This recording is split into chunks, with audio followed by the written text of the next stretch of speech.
With all the games Nintendo gave us in the early part of Mario's existence, it was natural that as the consoles improved, so would the games. And while that was true, the quantity of those games dropped. After the glut of Super Mario titles for the NES and the Game Boy, Mario made his appearance on the Super Nintendo. But between that console and the GameCube, only 5 major titles came out. On Part 2 of our year-long celebration of the Super Mario Bros. Franchise, we highlight Super Mario World 1 and 2, Mario's first RPG, Super Mario 64, and Super Mario Sunshine next on downloadable content.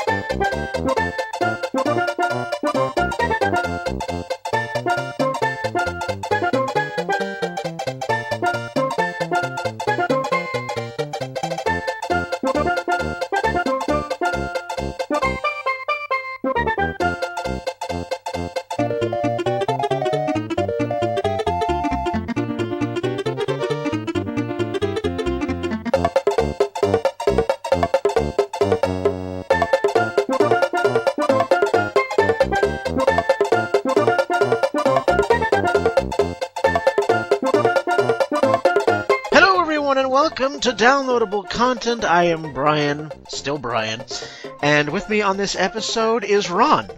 Hello, everyone. And only Ron. This is a much reduced panel this episode, where it's going to be a bit more intimate, a bit more quiet, not as loud. Put the Marvin Gaye music on. This is going to be it's not quite downloadable content after dark, but we're going to relax a bit here. We're going to take things as they go. We've had some pretty extensive episodes if you've been listening. The last couple of episodes have been loaded with people, but we're just going to bring it back to just 2 guys talking about video games. And before we dive into our continuing discussion of the Super Mario Bros. Series, just want to remind everybody that downloadable content can be found on iTunes, YouTube, and Stitcher. And you can find us a variety of ways. Get in touch with us on Facebook, facebook.com/DLContent, at Twitter at DLContent, on Tumblr, dlcpodcast.tumblr.com. And, of course, you can always email us, dlcontent1@gmail.com, if you have any questions, comments, episode ideas, or want to be in an episode. So all of the different ways to get downloadable content into your ears. So on the last episode of Part 1 is what we opened this year's series of downloadable content with. We talked about Mario's existence, Mario's early beginning games, after all. This year, Super Mario Bros. Turns 30. So, feel old, everybody. The fact that Mario is as old as I am is slightly sobering, to say the least. Only slightly, yeah. Mario's slightly older than me. I think Mario 2 is when I was born. Yeah, Mario 2, or what Nintendo passed for as Mario 2. Yeah.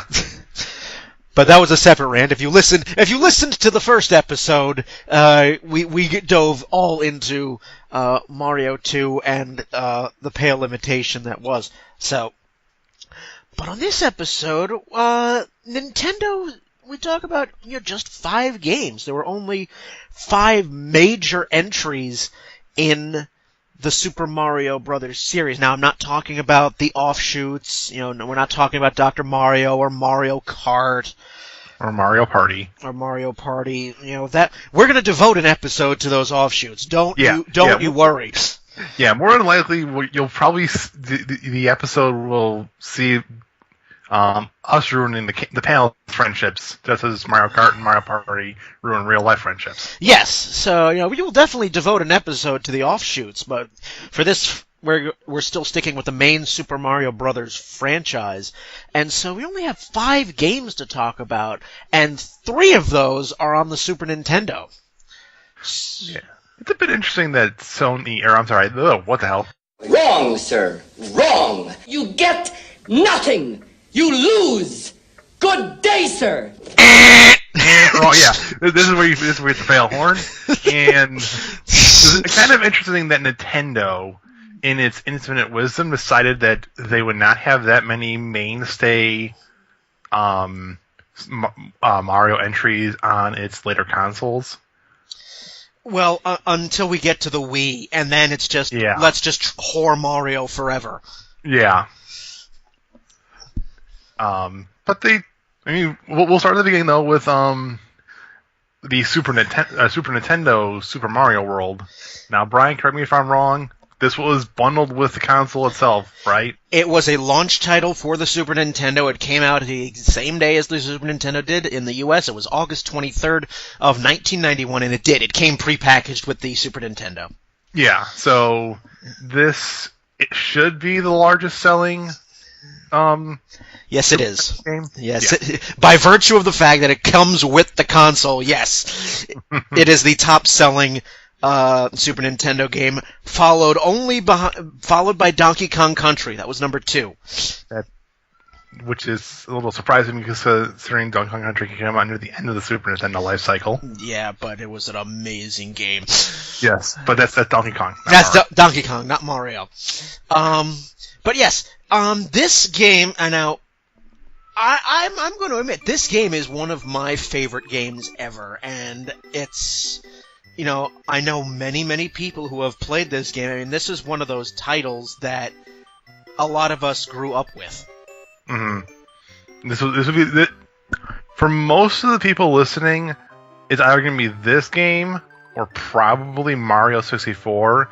That'll be the game that they grew up to, and like the game that they played the hell out of and beat over and over again because it was just that damn good.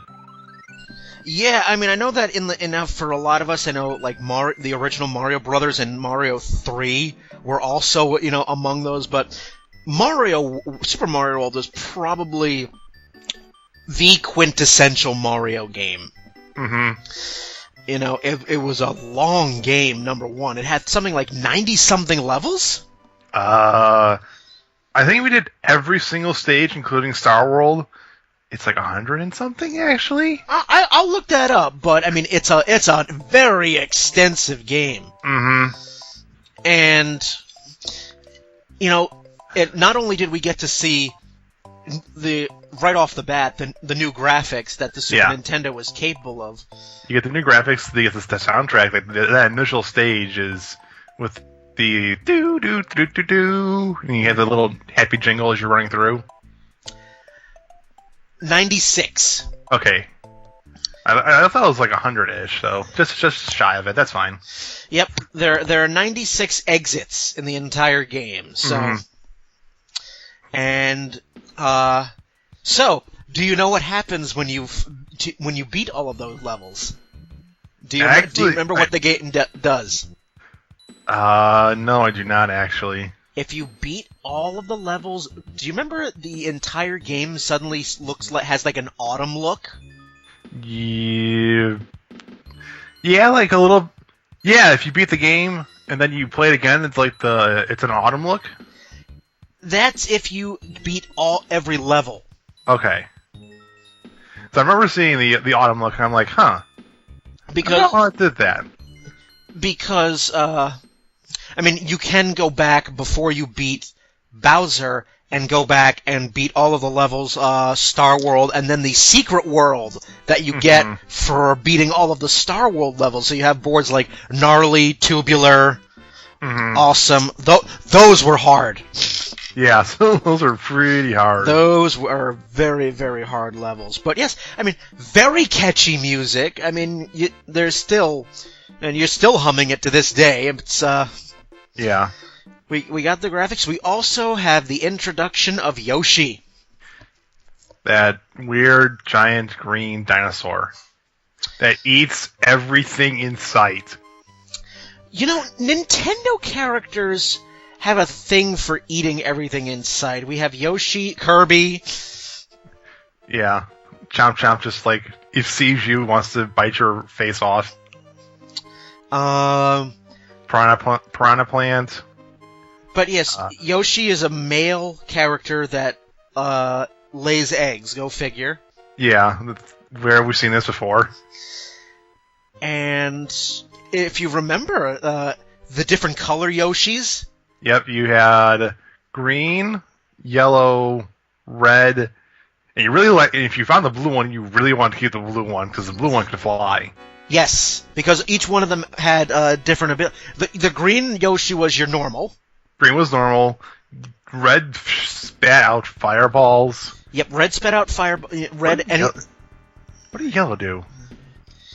Blue flew. Yellow Yoshi. Did yellow run fast or jump farther? Let's see. In Super Mario World, yellow Yoshis have the ability to make mini earthquakes and fall faster when holding any Koopa shell, in addition to spitting fireballs or flying if the shell is red or blue, respectively. Okay. And those mini earthquakes, what it did was pretty much, kill the boom bam from Mario 2? Boom bam box? I don't know. I thought boom box was Mario 2 only, and then I guess they reintroduced it in Mario World, or Super Mario World. But blue Yoshi was the one to have. Yeah, blue Yoshi along with Cape. Let's give a brief aside here. The Cape is probably the most broken power-up in the entire game. Although, when I was a kid, it took me a while to master, because, once you're in the air, it was like, now how high can I go? And then you're off the screen, and I'm still flying to the east. Yeah, okay. You're still... And then it's like, you have to press back and forward. Yeah. And this doesn't even mention the speedrunners that just glitch their way through with the Cape power-up. Oh, even less than that. I mean, yeah. Once you unlock Star World, you can get to the last level. Right from the first world. I was gonna say you can go from World 1 up to Star World to Bowser's Castle. 5 stages to Star World to Bowser's Castle. Less. It's because you gotta hit each point on the star though. Yes. And then you came up from southwest and left through southeast. Yes. So once you get to 5 Star World levels and Bowser's Castle. So you could beat the game if you weren't exploiting glitches, you could beat the game in under half an hour. Yeah, if you knew what you were doing. But if this is I eventually did that once I beat the game a few times because you had a lot of worlds of goodness here. Yeah. First of all, the game doesn't take place in the Mushroom Kingdom. It takes place in Dinosaur Land, and it tells you. Yeah, it takes place in Dinosaur Land and for those who are unaware of the plot, after Mario 3, Mario, Luigi, and Peach go to Dinosaur Land to take a vacation. Well, the brothers take a nap on the beach, wake up, and Peach is gone. And so they look for Peach. Oh no! Oh no! Princess Peach is missing. What could have possibly happened to her? So after a couple hours of searching, they find an egg in the forest. Their first thought is not to eat it, but instead to make, or like someone else would do, or leave it alone because it's the giant egg in the middle of the forest. Like, what the hell? Well, they knew they were in Dinosaur Land. Yeah. So my thought would be, you're in Dinosaur Land, you just find a giant egg. Where's Mommy Dinosaur? But there's a Yoshi that pops out of it and tells them that, his friends have been imprisoned by the evil Koopas, which are the Koopalings. Which means Bowser's back. Which means Peach got kidnapped by Bowser. Again, and we were kids at the time when this game came out. And then in 1991, I was almost 6 years old when this game came out. So we didn't have the brain power to go, oh fuck this shit again. I'm noticing a recurring theme here, Peach. You're sure you got some Stockholm syndrome or something? If you knew what Stockholm syndrome was at age 6, God bless you. But be that as it may, it was, a lot of the abilities that you had, like the ability to hold a power-up up at the top of the screen, that was new. Yeah. Well, they introduced a similar thing in Super Mario 3, but it wasn't like how it was where you could activate it on the fly. No, I mean, you could hold a lot of power-ups in an inventory in Mario 3, but you couldn't access it in level. Yeah, this one you can access mid-level, so if you happen to get reduced to mini form and didn't want to take the risk, you could activate the power-up and whether it be a flower or a cape or a mushroom or a star. Remember, Serge, you can store stars. Yes, once you got hit, though, if you got reduced to mini, the power-up activated automatically. It would come down from the top of the screen. Yeah. And you could get it. Otherwise, if you had a different power-up going on and you wanted to switch, you could just hit select, and then that power-up would come down, and you could basically swap. Uh-huh. And so that was very useful. So it's like you could have a cape, and then if you found another feather, you could it would hold it in the inventory until you needed it. Uh-huh. And another big feature of that game was at the end of each level there was a rising bar that would go up and down, and depending on where you hit that bar, if you hit it at all, it would give you a number between 0 and 50. And once you accumulated 100 bonus points, it would take you to a bonus level where you would have to play essentially very quick tic-tac-toe almost to gain as much as 8 extra lives. Yeah. Extra lives in this game I found were really easy to come by. Oh yes. Extra lives, especially if you ended up finding the what the game called the top secret area. Do you remember that? Memory serves, this was basically like an area that was nothing but one-ups. The top secret area came out of one of the ghost houses pretty early in the game in the second world, and if you found the top secret area, it was basically power-ups, Yoshis, and extra lives. Yeah. And you basically just could spend as much time as you wanted there and get like as many lives and power-ups as you wanted, and then just go through the rest of the game. Yeah, so I mean, once you... this wasn't like the NES Mario games where lives were at a frickin' premium. This was...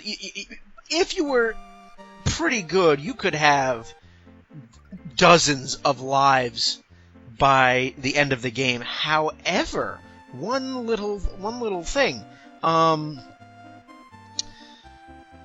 This game had a save function, which was very nice. Mm-hmm. You had up to 3 saves, if memory serves? Yep. You had 3 save files, and you could play either a one-player game or 2-player co-op. You go through as Mario, and then you go through as Luigi. And or was it the same? Or could you do it both at the same time? You couldn't play the levels at the same time. So I mean, if one Mario died or beat a level, it would then switch back to Luigi and vice versa. Yeah, okay. And also there was a function where you could pull up a little dialogue box and actually give lives to your second player. Yeah. In case they were dying or lagging behind or something, you could trade lives basically. Yep. And yeah, again, so this was there was a co-op here, but you didn't pool your lives. Each Mario and Luigi had their own separate amount of lives. And this was just really an overall fun game to play. I mean, we got to see the introduction of... Well, I don't remember. This might have been in Mario 3. Big Fat Bullet Bill? No, I think this is the first game where Big Fat Bill is introduced. And I think it's right in the first level, too. Yeah, he's pretty early on. Like, holy crap, that's a big ball. Like, suddenly, you're running along and blah, blah, and then suddenly you hear a boom, and you think, oh, Bullet Bill, and then, oh! You hear boom. Yeah, you hear a big boom. You're like, oh, it's probably a Bullet Bill, and all of a sudden, you see this like little like spot on the ground. You can like crouch down and you're like, wonder why. Oh my god! Yeah, why is there a divot? Oh shit! 1/4 of the screen is now taken up by this big fucking bullet bill. As he's just sailing along, getting ready to punch your lights out. And if you had played the NES games before this, you're like, you recognize that sound, and I go, oh, it's Bullet Bill. Or, if you're a child, you go, oh, it's a little bullet thing. But then this... Yeah, but you still jump on the bullet, right? Yes. And get points for it, yeah. You could still jump... You could still jump on the bullet, and you had to hit the top of it. Yeah, which is hard to do because memory serves when you first see it, you're running around the ground, and there's no place for you to jump up really, and the bullet's taking up most of the screen. And it was like, holy shit! And you see those later on, but that first was like, oh, thank you, Nintendo. I needed that. I needed that heart attack right at the start of the game. Mm-hmm. But again, like it's difficult, but not like nearly as difficult as the original NES games were. No, I mean the difficulty level did drop, but I think it made up for it in just its sheer length. Again, 96 overall levels. I mean, not counting side levels. I mean, no, 96 is total. But I mean, you could go through the main game and still have a lot of levels to go through. Like, assuming we don't hit Secret World or Star World, you're still talking probably 70-ish levels. Well, you have, there are 8 worlds, although 7 of those worlds are story worlds. The 8th world is that secret world that you go to after Star World. Yeah. So, we are introduced to things, gameplay elements that would become mainstays in later games, like the ghost houses. Mm-hmm. I mean, we had seen Boo before in earlier games, but... We did not see... This is first game with King Boo, too? Yes. Which is kind of cute and scary at the same time. You're like, oh, it's just a Boo. It's just a really big Boo. And then you think about that for a second. It's a really big Boo. Oh, crap. It's holy shit. But it still operates the same way as all the other ones. If you look you look directly at it, you're fine. Yeah. It's a you can correct me. Yeah, it's Weeping Angel. Yes, it is Nintendo's version of a Weeping Angel. Don't blink, Mario. But and each world now had each world had a name. You had Yoshi's Island, Donut Plains, Vanilla Dome. Vanilla Dome, I just love the music though. Because, you're on the world map, and it's this happy, jaunty music. And then you get into Vanilla Dome, and suddenly it's like, here's the 90s. Dum, da-dum. Yeah, get your thuds on. Da-dum. And the switch houses. Do you remember the color switch houses? The red switch house? Yeah, you hit a switch, and, like, certain blocks disappear, and then... Which you would need later. Yeah. They introduce a bit of like foreground background play with the chain link gates. Yes. That was another level that you could just, if you did not jump off the chain link, you could get so many extra lives because the game considered them as consecutive kills. Mm-hmm. So let's see, we had the Twin Bridges, the Forest of Illusion, Chocolate Island, and the Valley of Bowser, Star World, and the Special World, so... Yeah.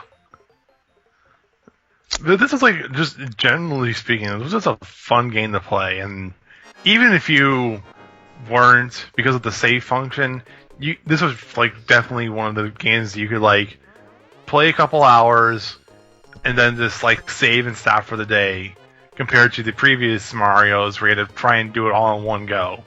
And pray that the console didn't glitch. Yeah. Because let's be honest here.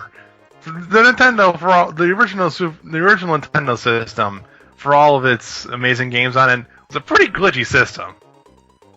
Super Nintendo's still pretty glitchy, but if you're not trying to actively exploit the glitches, it's pretty solid. It is. You still had to blow in the cartridges sometimes, but that was just more so just dust than anything else, and make sure that the contacts didn't get dirty, which again was just a functionality thing you had to deal with in the late 80s and early 90s, because that's just how technology worked back then. But yes, I mean, it was a very stable console, and this was just, it was a great game to play. It got re-released. Yeah, this thing was released like how many times? At least 4 or 5. I mean, you have NES, Super Nintendo, Game Boy Advance, Virtual Console for both Wii and Wii U. Okay, and I have it on Virtual Console for the Wii because I don't own a Super Nintendo anymore. So yeah. Well, I kind of do. It's one of those retro duo consoles that can play it can play NES and Super Nintendo games. Yeah.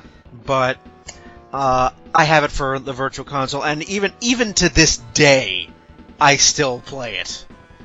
Mm-hmm. It's still a lot of fun, especially the final battle against Bowser, where you finally get to see him in his iconic smiley face little ship there. Yeah, the Koopa clown face. But this is probably like one of the first, this is definitely one of the first games that just that I would consider like the quote unquote quintessential Super Nintendo games. Yeah. Like if you call yourself an old school gamer, there's certain games that you just have to either have played or own, and Super Mario World is one of them. Even if you're not, I mean, if we had to have a sort of bucket list, 100 games you must play before you die, even if you never grew up with a Super Nintendo, this is one of them.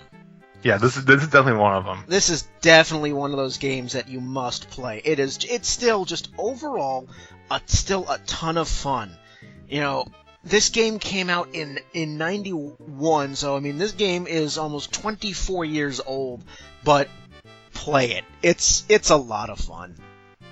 Yeah. It's a lot. Now that we've spent almost 25 minutes on Super Mario World, let's go to its sequel. Yeah, Super Mario World 2, Yoshi's Island. This came out a little later on. Came out in Japan on August 15th, 1995. Came out in North America a couple months later, October 4th, and came out in Europe 2 days after that. I thought you were going to say it came out in Europe 12 years later. Yeah, no, actually, Nintendo seems pretty decent with their releases for the later game dates. Because, Europe gets fucking shafted, especially early on in its releases. Yeah. But of the 5 games we're going to talk about on this episode, this is the only one I've not played. I have never played Mario World 2. Okay, I have played this one. Actually, if memory serves, I own it and I've beaten it. Alright, well, I'll let you take up most of this chat, because again, okay. I've never played it! Okay, so this is a little interesting. In terms of timelines, Yoshi's Island is actually the first of the Mario games. Because what happens in the story is, the stork is flying Mario and Luigi to the parents of Mario and Luigi, who again we never see, but whatever, they exist somewhere. And the stork gets hit, or flustered somehow, by the Magic Koopa comic, who is just a Magic Koopa, and tries to steal the babies. Wait a minute, is that the Magic Koopa that flies around on a broom? Yep, that jackass. Okay. Yeah, that jackass tries to steal baby Luigi and Mario. But the stork drops the babies, and they land on Yoshi's Island, which is the island where all the Yoshis come from. And the Yoshis decide, in their infinite wisdom, they're going to get these 2 screaming, crying babies off their island as fast as they can, and rescue the stork because the stork was imprisoned on the island. And throughout the entire game, It's basically just one gigantic game of hot potato from one Yoshi to the next, throwing Mario and Luigi through the stages. And throughout, okay, this is also it's very colorful. The music's fantastic.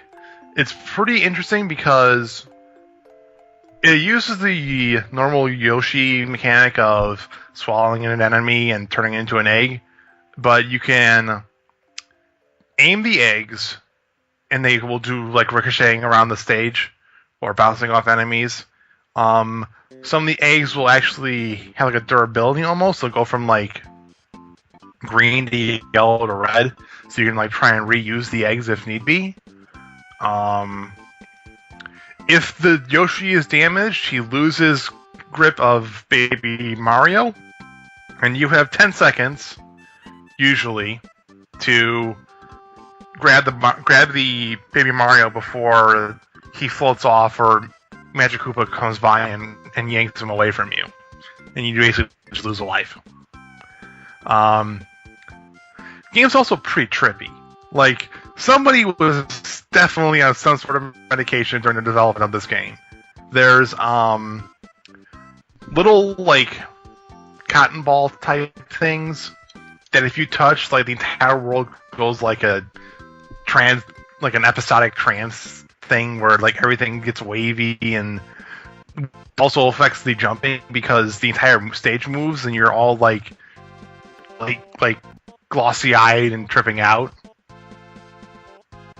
And you can't really see what you're landing on. Well, you know, Miyamoto did make this game, so he might have been putting in very long hours. Yes. But after, like, you go through the entire island, you eventually finally get to Bowser's Castle, who is Baby Bowser in this game, and is still a cranky little bastard. And you defeat Baby Bowser. The Magic Koopa comic, in his infinite wisdom, decides, no, can't have that happen. So he magics Bowser into a giant, cranky baby form, and you have to then defeat the giant baby cranky Bowser. And okay. Yeah, I can't. This is definitely one of those games that you really need to kind of sit down and play. For sheer lunacy. Actually, yeah, basically, like, you go through the stage and you're just like, this seems pretty fun, but then you're like, you go through the stages and you're just like, somebody was on some sort of weird medication, because like half the stages are either like weird colors and shapes. I mean, this is definitely like there's screenshots of the game that I would say definitely give it, it's like a pastel look almost. Like chalk and like oil, like pastel colors. Like oil crayons or oil crayon, things like that. Yeah. Congratulations! The entire game is made out of crayons. Yeah. But it's just like the difficulty of the game was interesting too, because compared to like the normal power-ups you would get, like with a normal Mario game, it's just you as a Yoshi, and the only thing you really have available to you is just like you grabbing enemies with your tongue and turning them into eggs, and then hitting like switches or bad guys from far away. Yeah, I mean, it's like, all right, what do you got? Yeah, I mean, there is a there is a quote unquote star in this game, and what happens is if you hit the star, Yoshi actually takes a nap, and Baby Mario becomes Super Mario in the sense of like he actually gets a little like cape and runs through the stage in his little baby form. Aww. And then afterwards, Mario's like, "Screw this, I'm tired. Yoshi, carry me on." Aw, how cute. But the reason why this is noteworthy is because little Mario can actually run up walls, and he can glide with the cape. He's figuring out how to work out these abilities. But I think the reason why this is not a very, I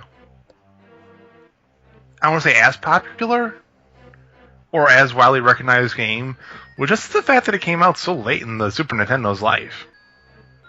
I mean, late 1995, most people were probably looking to the PlayStation or Nintendo 64.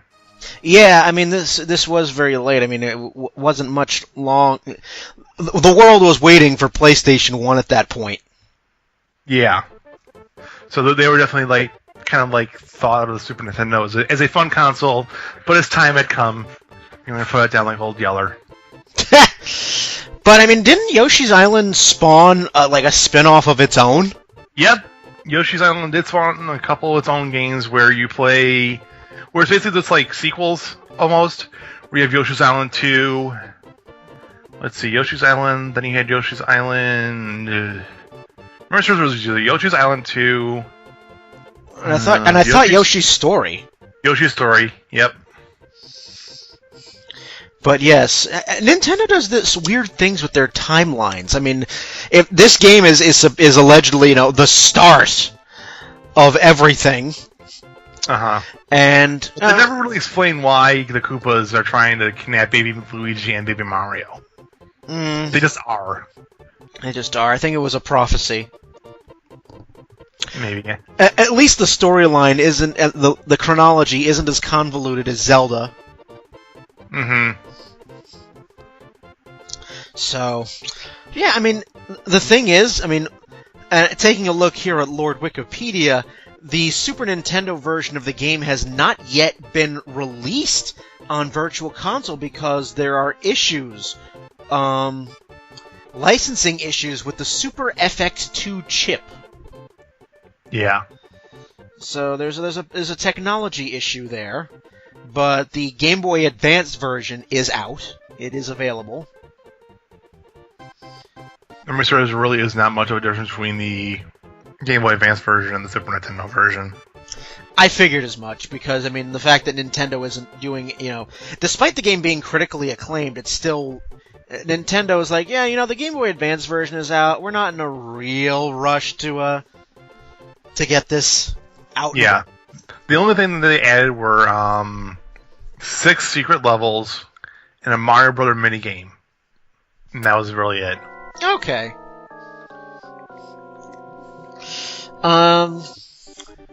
So the last game we will shift to then, before we cut to break, is the last game for the Super Nintendo. This is one of my favorite games of all time, actually. It's in my top 10. It's Super Mario RPG, Legend of the Seven Stars. Now, even though this game is not actually considered part of the Super Mario franchise, I felt that this game was worthy enough to be in the main discussion because it is Mario's first RPG. Mario's first RPG. This is also the first time Nintendo has trusted someone else with the Mario franchise. Yes! This time they let Square have the reins. For those who don't know, this is Square before Squaresoft, aka Square Enix, exists. So you basically had the people who did Final Fantasy making a Mario RPG game. So, at the time I didn't know, what Square was. I played this game when I was a teenager, and, you're talking really late in the Super Nintendo life cycle. This game came out in the United States May 13th, 1996. PlayStation 1 had been out for almost a year at this point. Yeah. So, but I played this game when I was a teenager, and I love it. This was made by Square, so this was the company that was doing Final Fantasy, so I think Nintendo felt pretty comfortable. Yeah, at the time, and this was before they kind of had a falling out. Yep. And even though Miyamoto himself did not do any of the programming of this game, he was directly guiding the creation of the game. He's credited as the producer, And some of the things I remember the most, I mean, this is your standard turn-based battle system. You know, there's no active time battle. It's you input your commands, and then everything plays out on the screen. Mostly. Don't forget that with a couple of the moves, you could, you did have some input option, like for Mario Super Jump. If you time it right, you can actually do infinite damage. Yes, some of the moves, well, all the moves, pretty much, even the basic moves had timed button presses. Some of them, they could keep going. Mm-hmm. But you know, if you did it right for because there usually be some sort of ding or notification, and you have a couple extra little animation poses, and a star would pop out, and then you see the increased damage pop up. Yeah, you if you input it correctly, you would know. Sometimes you would get a bonus, like you get a free hit, or something like that. And the same also applied to not just attacks, but also to defense and item usage as well. Mm-hmm. So those were really handy. That particular function of battle would later show itself again in Paper Mario later on. Mm-hmm. But some of the things that were really, really struck out to me the most when I played this game, because it's an RPG, the cast of characters, including Bowser and Peach. Yep. Because, for those who are, go on. I'll say, for those unaware of the plot, Peach Spoiler is captured alert. by Bowser again. Spoiler alert. Yes. Spoiler alert. Peach is captured by Bowser again. Mario goes to rescue her again.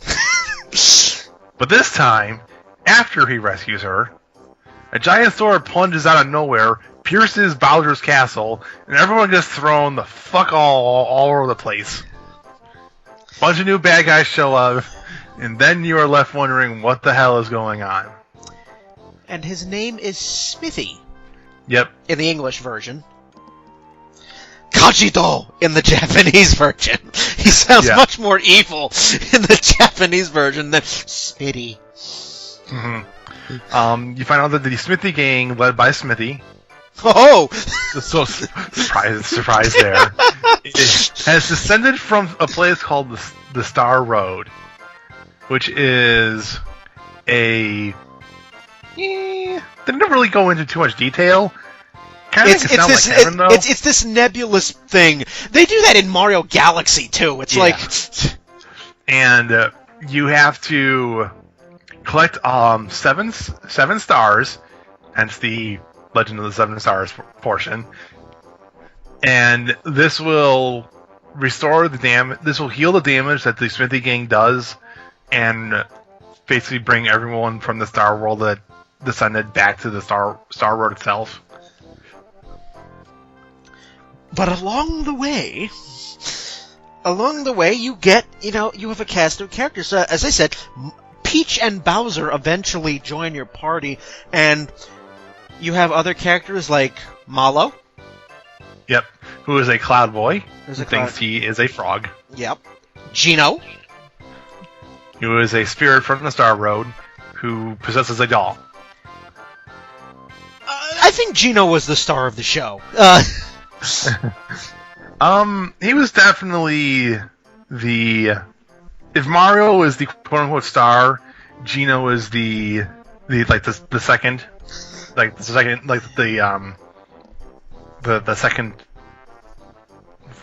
fiddle. The second fiddle, yeah. Another thing that I remember is how humorous the dialogue was. Oh yeah, there's definitely a lot of innuendos and funny things. For example, there's a wedding. If memory serves, the wedding is actually between Peach and Bowser, but they're both brainwashed, and you as Mario are trying to stop the wedding. But there's a certain way where it actually ends up being that you as Mario end up kissing Bowser. And which leads to many funny shenanigans and then the smashing of faces. And also, for a Super Nintendo title, how beautiful the game looked. Yeah, this is a isometric like 3D game basically, which is amazing considering the fact that by and large it was pretty hard to render 3D graphics on the Super Nintendo. Yeah, but they did. Well, this is Square. Yeah, this is Square, who has been known to push the limits of a console before. And isometric. I mean, I had immediately thought of Sonic 3D Blast in terms of its layout because it has that uses that isometric to give the illusion of 3D. But this was again pretty decent game, and I remember every time you level up, you have the ability you get a bonus. You can either upgrade your HP, your FP, your flower points, that was your magic, or I think badge points, because I think there were extra abilities.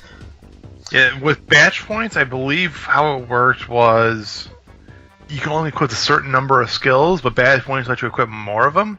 Yes.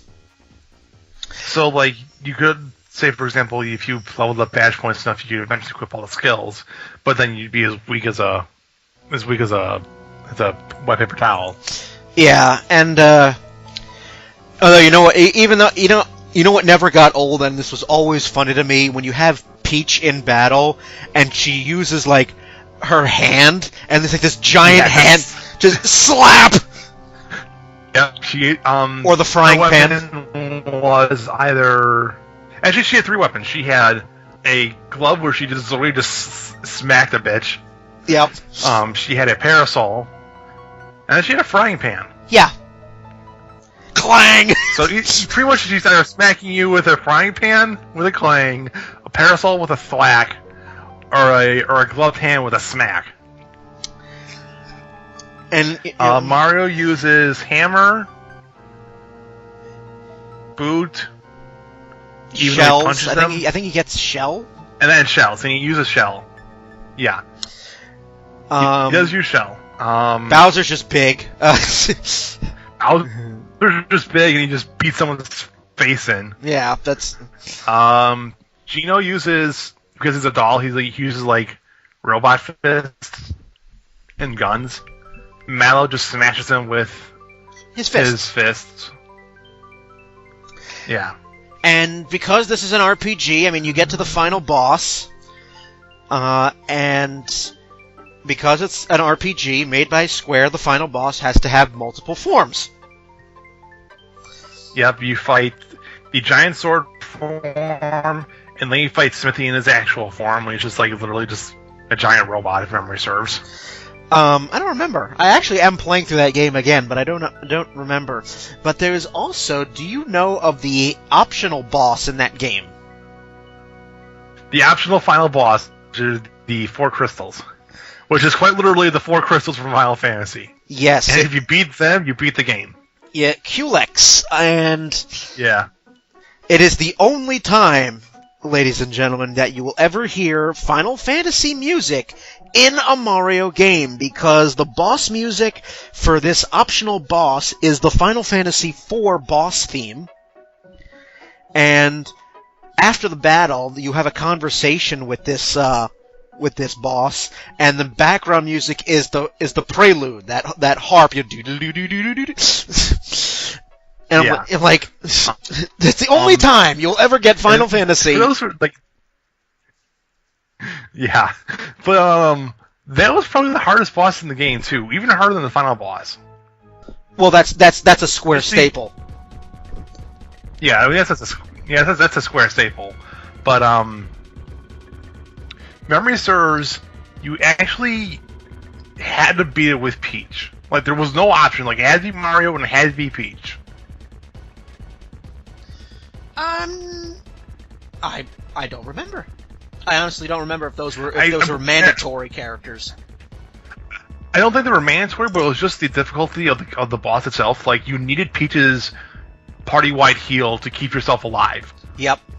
Because it was basically like Mario damages one of the crystals, Peach heals you, and you're basically feeding as many ethers and mana potions as you can to Peach with the third character. and it's basically just an endurance. It's basically just an endurance race for you to beat the. I want to say the green crystal first because the green one heals the other crystals.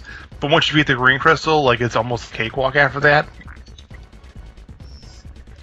I actually, in my I've only beaten it once. I never played the optional boss. I went through it, and then I beat the game, and then I beat the optional boss. It's been a while since I played it. I will be completely honest. It's probably been close to 15 years since I played this game. But if memory serves, the order of the crystals beaten was green, blue, red, yellow, which is actually the crystal pattern of most of the Final Fantasy games. Where you usually start off with the air crystal, then you have to go to water, then you have to go to fire, then you have to go to earth. Got it. Yeah, I never got to the optional boss, but we'll see if I can remedy that in my current playthrough of that game. And, this was the last Mario game for the Super Nintendo. As I said, this came out really late. This came out... Yeah. PS1 was already out by this point, but it was... Again, a really good game, and also for you music lovers out there, this game was composed by Yoko Shimomura, who had composed, by that point, Street Fighter II, and of course, later on, we would get Parasite Eve and Kingdom Hearts, just to name a couple. The soundtrack in this game is pretty solid. It is, I have it, and I do occasionally listen to it. I mean, There is a total of 51 songs. There's a lot of music on it. It's a long game. For a cartridge, it was a pretty decent game. Yeah. In terms of its length. So those are the Super Nintendo games, the Mario games. So we're going to cut to break here. So on our second half, we will talk about Super Mario 64 and Super Mario Sunshine, because those were the only two games, the two major Mario games, and they were released 6 years apart. So we will get to those two. In the meantime, you'll have the music, as per usual. Some Mario music, because the theme. And we'll be back. You're listening to Downloadable Content.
Welcome back to downloadable content in our second part of the Mario year-long celebration, celebrating 30 years of Super Mario. We have given you the Super Nintendo games. We're now going to shift gears. We're going to move up the next stage in Mario evolution. We're moving to true 3D. Yes, we're moving up to the 3D plane now, as we go to Super Mario 64, which was released on September 26, 1996 in the US, and that was a launch title, no surprise, for the N64. Nintendo really wanted to show off what its system could do, although they were playing a little bit of catch-up at this point. If you know, the PlayStation 1 had already been out, and we all know the backstory as to how the PlayStation was created. So now Nintendo was kind of in a catch-up mode, and this was kind of like their, oh shit. But seeing what they could do with cartridges still holding on. But yes, we have Mario in the 3D sphere, finally. And, this was another really, really benchmark title for the Super Mario series. It's like, okay, now we're in 3D, and, but the story is still the same. Well, it's a little different this time. Instead of Mario having to rescue Peach after she was kidnapped, Mario was invited to the castle for a cake baked by Peach. It's only when we get to the castle they find out that Bowser showed up and fucked everything up. Still. Yes.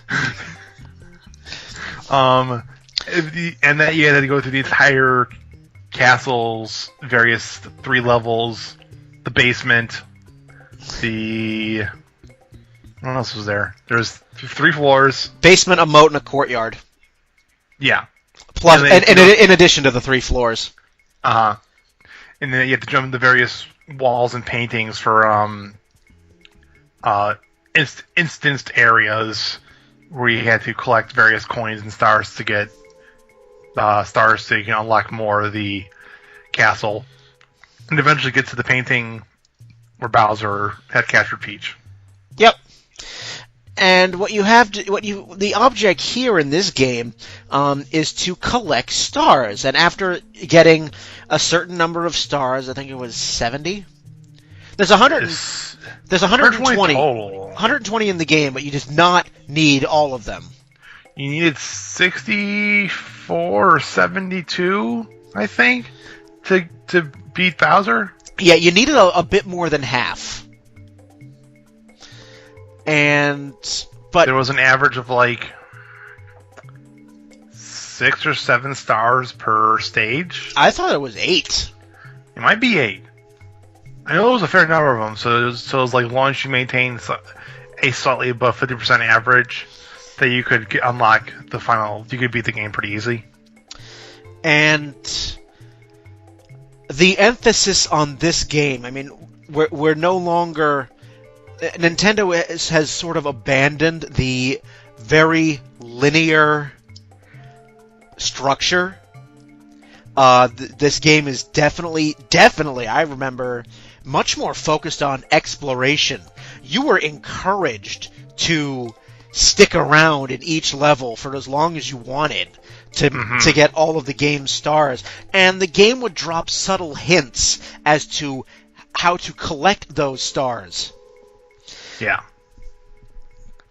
Like getting 100 coins in a level, that was standard for all levels. Get 100 coins, that's a star.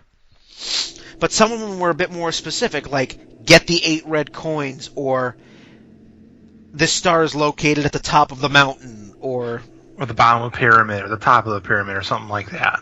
Right. There weren't as many power-ups in this game either compared to the previous Mario games. No, and the power-ups that were there, if I remember, were just simply they altered his hat.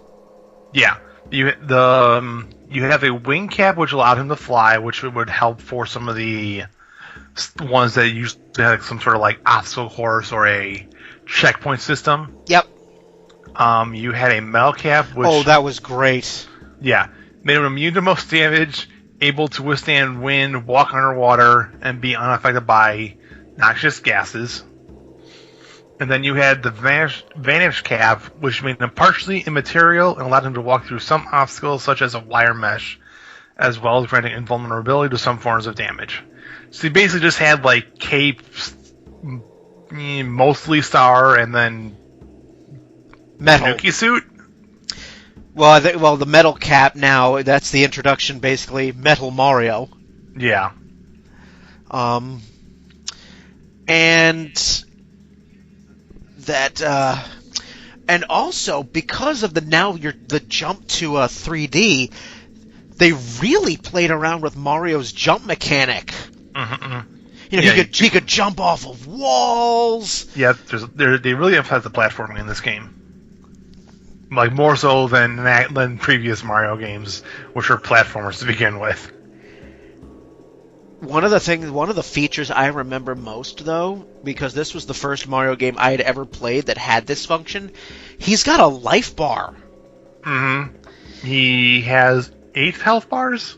It was 6 or 8. It was represented by like a circle on the screen, and anytime you took damage, and then I think it was either one of the 6 or 8 segments would disappear, and you know, obviously when he took damage and if you got, you know, depleted the health bar, then he would die. Also, for the first time in a Mario game, Mario does not have infinite breathing underwater. Yep, he will run out of oxygen given enough time, and he will have to either resurface or drown. Yeah, and Sonic's like, shit, I haven't been able to do that ever. However, coins would restore Mario's health. Mm-hmm. I remember that distinctly, and I remember, you know, now the controls were a bit more precise. There were levels where you were walking on these very thin, narrow passages, and you had to, like, lightly press on the joystick. This wasn't just run unabashedly through the level. Yeah, there's a lot of platforms and narrow platforms and moving walkways you have to walk across.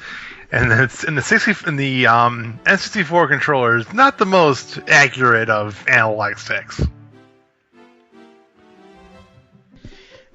And we finally get Mario finally has a voice. We finally get to hear the voice of Mario. It's me, which now has become incredibly iconic. Thank you, Charles Martinet.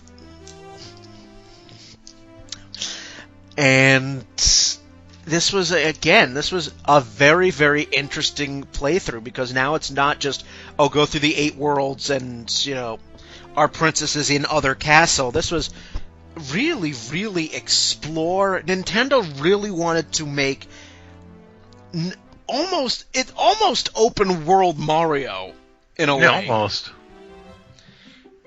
almost, not quite. It's pretty close. Because, I mean, again, the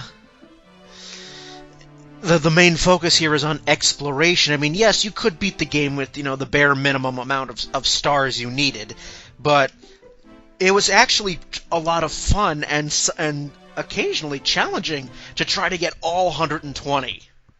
Yeah. And the only benefit to getting 120 is you get an additional cutscene, I think? I don't remember. I never got all 120. I think the only benefit to getting all 120 is you get an additional cutscene, and that's it. No, there was a level that had a slide. Yeah. And that was a fun. I played that level over and over and over again. There were several levels, actually, now that I think about it, that were slide levels where you just had to, like, basically just go down the slide and get as many coins as you can. And that there were actually stars on the way you just had to leap up and grab. Let's see.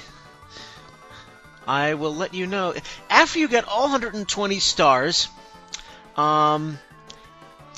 the cannon outside Peach's castle will open. When you open it, you can hop into it and you can aim it at the castle roof. If you land on the roof, you'll find 3 1-up mushrooms, and you'll actually find Yoshi. Okay. If you talk to Yoshi, he'll compliment you on getting all 120 stars and give you a present. You'll be given 101 lives, and your triple jump will change so that you never get hurt. So they basically give you an easy mode. Well, if you save the game and then turn it off, your super triple jump and your 101 lives will be gone, but Yoshi will still be there. So you can just talk to him again and get it back, yeah. Yeah. Once you've also obtained all 120 stars, you can go into the cool mountain level and race the big penguin. However, you'll be in for a surprise. He's gotten fat. You can still race him, but he's much bigger and harder. And you'll also finally get compliments from Bowser himself. If after you've gained all 120 stars and you beat Bowser, he'll insult his troops for handing over all of the stars and compliment you on your work to get them all. Okay. I don't think I remember Bowser ever giving you a compliment in a canon Mario game. Well, only if you get 120 stars. So, that's... So, good luck. Yeah. Good luck with that. But I remember having this game for the N64, and I ultimately beat it with like 80 or so stars because I didn't own the game. I had borrowed it from a friend, and so I was on borrowed time. It was like, okay, I beat the game, and he wants his game back. Mm-hmm. Yep. But again, a landmark Mario title that a lot of the gameplay mechanics in that game would later set the stage for later platformers. I mean, Mario Galaxy uses a lot of elements from Mario 64. Most of the wall jumping, most of the platforming, the stars, the power star system. Yep. Like, that's pretty much been in every Mario game since. Just about, yeah. This game radically changed the formula for a Mario platformer. Platformers in general, I would say, too. Because now it was no longer just blaze through the level, go to the next, repeat for X number of times. Yeah. This was only want to run through the game as fast as you can, find the optimal jump path. Now it was exploring, running through the game as fast as you can, finding optimal jump paths on the 3D plane. So, it was a formula that Nintendo would continue to exploit time and time and time and time again. And, I know, obviously, Ron, you've heard of it, but I think you said you never played this? I've never played Super Mario 64. Well, I've seen speedruns of it, but that's kind of like... that's kind of like watching a NASCAR driver drive around in a normal civilian car. Well, yeah, don't worry, there is hope for you yet. It's available on the Wii Virtual Console, and I think it got a DS release. So... N64 IQ Player Virtual Console. Yeah, so, there's still hope for you yet. Mm-hmm. So, with that, we then move to the final game of our episode, because Super Mario 64 was the last main entry in the Mario Brothers series for 6 years. For Nintendo's main mascot, the fact that there was a 6-year lull was really surprising. Mm-hmm. And there were a lot of side games and party games that came out between then and now. Like, you had Mario Kart 64, Mario Party 1 and 2? And 3, I think. I know there's at least 2. 3 may have come out as before. Mario Sunshine. But I mean, I think there's some truth to that because I mean, it was also during the N64 and true of the GameCube era that they were really focusing on Mario as not just a platforming title. So I mean, that is where you have a lot of the Mario sports titles, the Mario Party series. So there were a lot of Mario games in the 6 years between Mario 64 and Mario Sunshine, but they were all sports titles, party titles. You had there was Mario Kart Double Dash in there, and Mario Kart 64. Yeah. And so I mean, it was just a bit unusual for Nintendo to go that long without a major entry. But you know, there you have it. Super Mario Sunshine was released on the GameCube. And excuse me, Mario Sunshine was released August 26, 2002 in the U.S. It was not a launch title for once. That honor went to Luigi's Mansion. But Mario Sunshine did use a mechanic from Luigi's Mansion. Nintendo was getting a little cutesy with items. They gave Luigi the vacuum for Luigi's Mansion, and then for Mario Sunshine, they give him basically a backpack super soaker. But in this particular game, Super Mario Sunshine, I remember, obviously, Super Mario Sunshine, it takes place on a tropical island. It's on Isle Delfino. And Mario and Peach are going on vacation because this can't end, because this can only end well. Yeah, because this has never ended poorly before. Yeah. When a Mario doppelganger appears and vandalizes the entire island. But because this doppelganger looks like Mario, Mario is arrested and sentenced to clean the entire island with a water gun. Yeah. Now, thankfully, this isn't just a plain old water gun. This is a water gun manufactured by the guy who gave Luigi the ghost vacuum in the first place. So there's a little more flair to it than that. But still, yes, someone cleaning up an island with a little more than a squeegee. Yeah. So this has many of the same gameplay elements as Mario 64. You're still collecting stars, but they're actually called shine sprites. But again, same process. Because shine sprites are they're the power source of this island. And again, I think there was a maximum of 120. Yep. But again, you do not need to collect every single one of them. I think you used like 72 or 84 this time. And you get the introduction of new creatures in the Mario universe. Pianta and Noki enter the series at this point. I still remember the stupid intro to Mario Sunshine because when they were looking at the island, it was done as like a vacation commercial. Welcome to Isle Delfino! And, the water gun had a name. It was called Flood, the Flash Liquidizing Ultra Dowsing Device. You're just like, right. And oh yeah, that's right, because this was Toadsworth accompanied the two. Yep. Isle Delfino also would become a level in Mario Kart. And Peach does not get kidnapped, I don't think. However, there's still a Bowser, and the introduction of Bowser Jr. is in this game. Yes, the actual Bowser Jr., not Bowser Jr. from Yoshi's Island. Yes. Not Baby Bowser, Bowser Jr.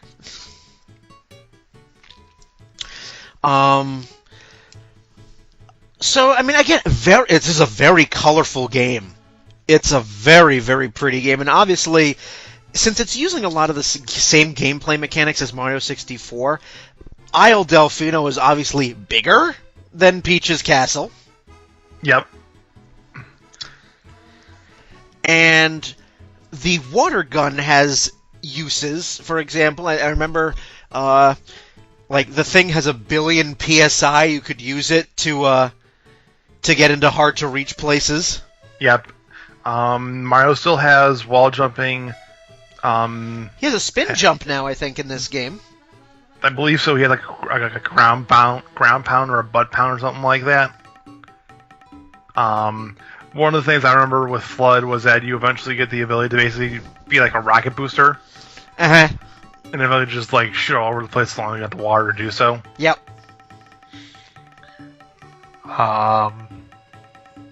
One of the side plots of the game is the fact that Princess Peach is actually the mother of Bowser Jr. Think about that for a second. Oh, yeah. And by this time, I was old enough to know what sex was. So yeah, when they dropped that bombshell that Peach is the mother of Bowser Jr., suddenly it's a bad touch. At that point, It's like I need an adult. At that point, it's like you think about that for 5 seconds, and 1 billion bad porn images. Rule 34 all over the place. Yes, but we find out at the end of the game that Bowser was lying. Yeah, at which point I remember. Thank God. Thank God. Because let's not think about how that anatomy works. Oh God. I can only imagine you need a lot of lube for that. Anyway, yes, think about that. And it is not an April Fool's joke, by the way. We are recording this on April 1st. But yes, that was... like, oh, no, please. And then, thank God. Thank God. Yeah. Because, like, I imagine most of the Mario fans at this point in time were probably in their late teens, maybe early 20s. Yeah, 2002, I was almost 17 when this game came out. Yeah. I did not play Super Mario Sunshine 2004, but again, my thought process when that story was like, I don't think anatomy works like that, Bowser. Yeah, sorry. And the other thing was, and of course, because you had that bit of dialogue, another thought came to mind. Oh, Japan. Yeah, this is just Japan being Japan. This is the coming from the land of hentai where anything fits into any orifice. So I'm like, oh, Nintendo, you managed to get that past the censor. Very nice.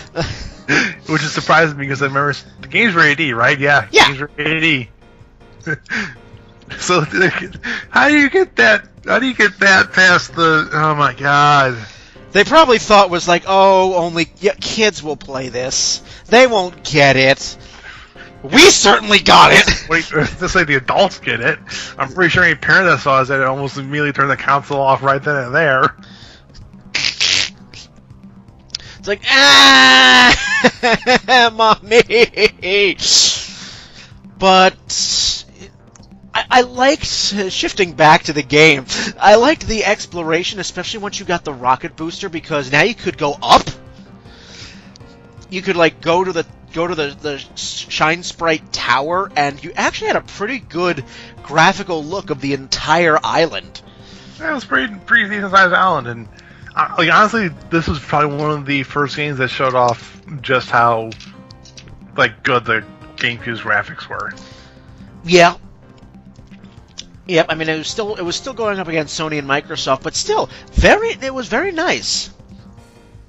It was a very nice game, and even though it was largely using most of the gameplay mechanics from Mario 64, it was still a pretty fun game.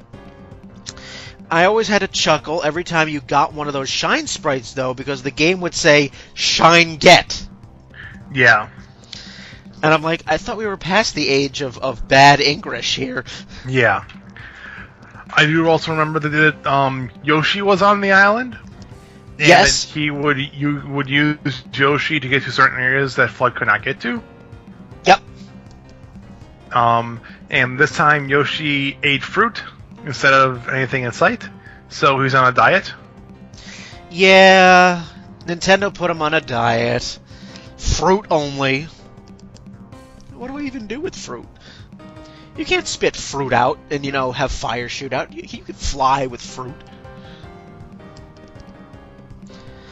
But I don't know. Maybe they were just keeping with the tropical island theme, I guess. Yeah, I think they're just keeping the tropical island theme more than anything else. And well, Yoshi can't swim because if he falls in the deep water, he's bye-bye. Yeah. Like, oh, well, that sucks. It's like, be more useless!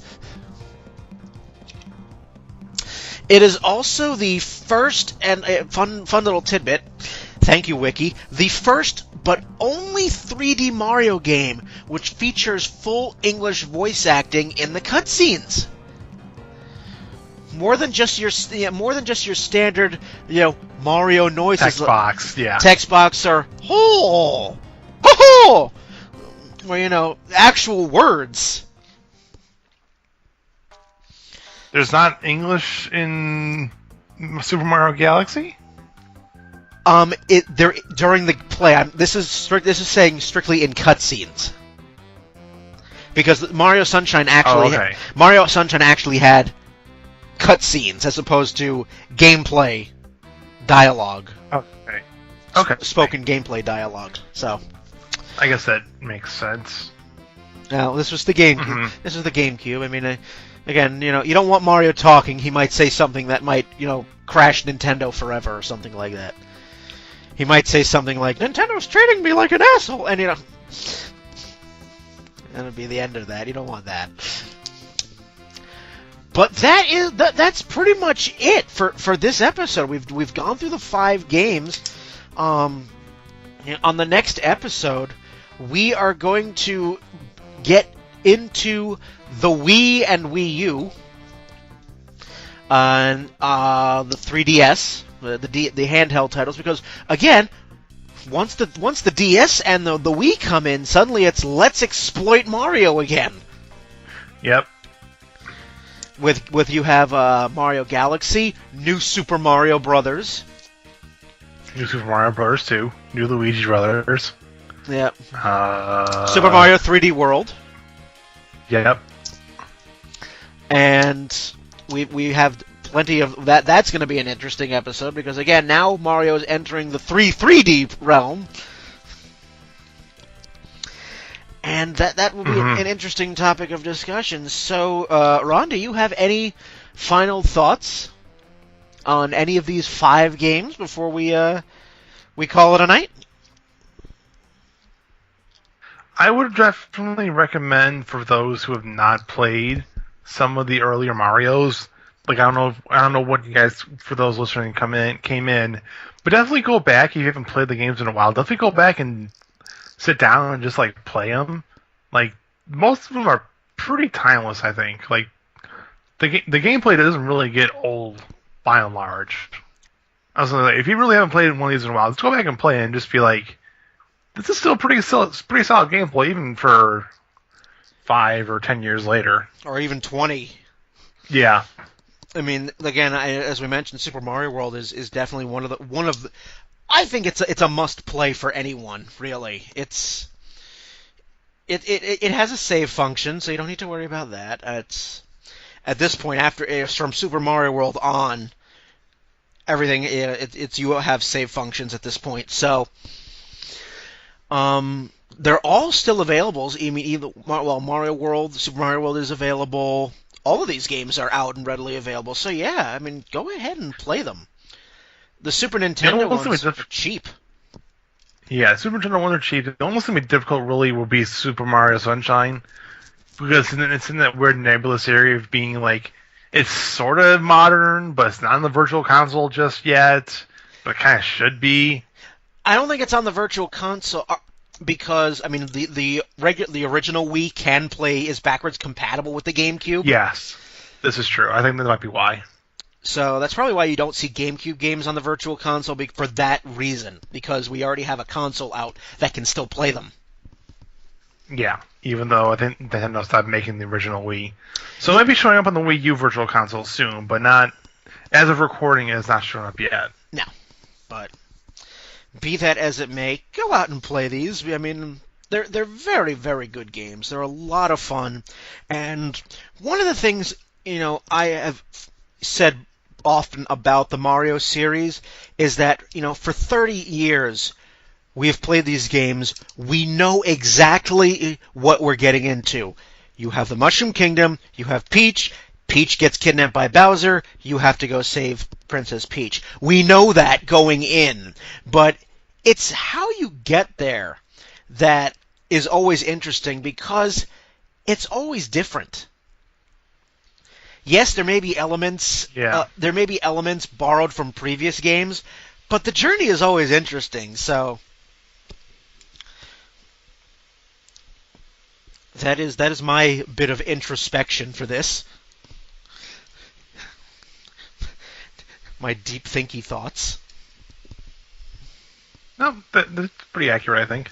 So, if any of you out there on the wide world of the internet have any questions, comments about this episode or any other episode of downloadable content, once again, you can get a hold of us, facebook.com/dlcontent, at Twitter, at dlcontent, on Tumblr, dlcpodcast.tumblr.com. You can email us, dlcontent1@gmail.com, and as always, all episodes can be found on iTunes, YouTube, and Stitcher. So again, questions, comments, any ideas for future episodes, or if you want to be in an episode, please let us know. We always open the floor to anybody who wants in on a recording. So all it remains for me to do is to thank Ron, and myself and I, you're welcome, and that guy's an asshole. Fuck you, and fuck you. You're cool. Fuck you, I'm out. Fuck you, I'm out. And that's a mic drop. And with that said, I am Brian. Have a good one, everybody.